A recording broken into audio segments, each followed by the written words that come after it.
வணக்கம் நண்பர்களே. நம்ம ரசாயன உரம் இல்லாமல் ரசாயன உரம் பயன்படுத்தாமல் கீரை விவசாயம் செய்யணுன்ட்டு விவசாயத்தில் இறங்கியிருக்கோம். ஏன்னா அனைத்து நல்ல உள்ளங்களும் தமிழ்நாட்டில் வாழக்கூடிய தமிழ்நாட்டில் இந்தியா ஃபுல்லாக செய்யலாம். ஆனால் நம்மளால் ஃபஸ்ட்டு நம்ம ஊரை சுற்றி இருக்கவங்களுக்காவது நம்ம சப்ளை பண்ணோம் அப்படின்ட்டு நம்ம முயற்சியில் இறங்கியிருக்கோம். ஆமாம், கீரை உற்பத்தியை தான் சொல்கிறேன். கீரை விவசாயம் பண்ண போகிறோம்.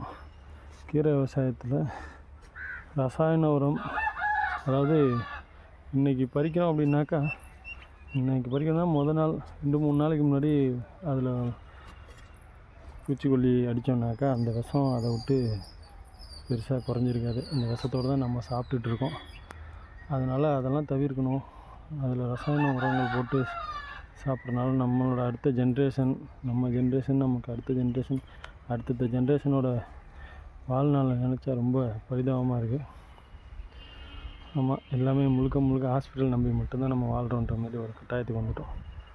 அதனால் முழுமையாக விவசாயத்தில் இறங்கி ஃபஸ்ட்டு கீரையில் ஆரம்பிப்போம் அப்படின்ட்டு இறங்கிருக்கோம். அதுக்கான வேலைப்பாடுகள் தான் நடந்து கொண்டுருக்கோம். ஆமாம், பார்த்திங்கன்னா இப்போ மேட்டுப்பாத்தி அமைச்சிட்ருக்கோம்.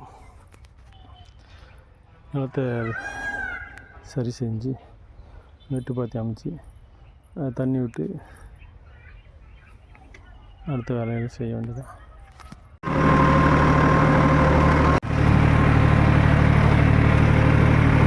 மூச்சு வாங்குது.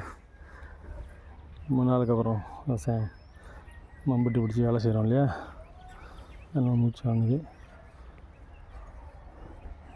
புழுதி அடித்தாச்சு. புழுதி அடித்ததை இப்போ மேட்டுப்பாத்தி அமைக்கிறோம். மேட்டுப்பாத்தி அமைச்சு இதில் கீரை விதைக்க போகிறோம். இந்த இன்றைக்கி நாள் 1, இன்னிலேருந்து 18 20 நாளுக்குள்ளே நமக்கு இந்த கீரை வந்து அறுவடை பண்ணலாம். அதனால் டே 1 இன்றைக்கி ஈவினிங் அதில் கீரை விதைச்சிருவோம்.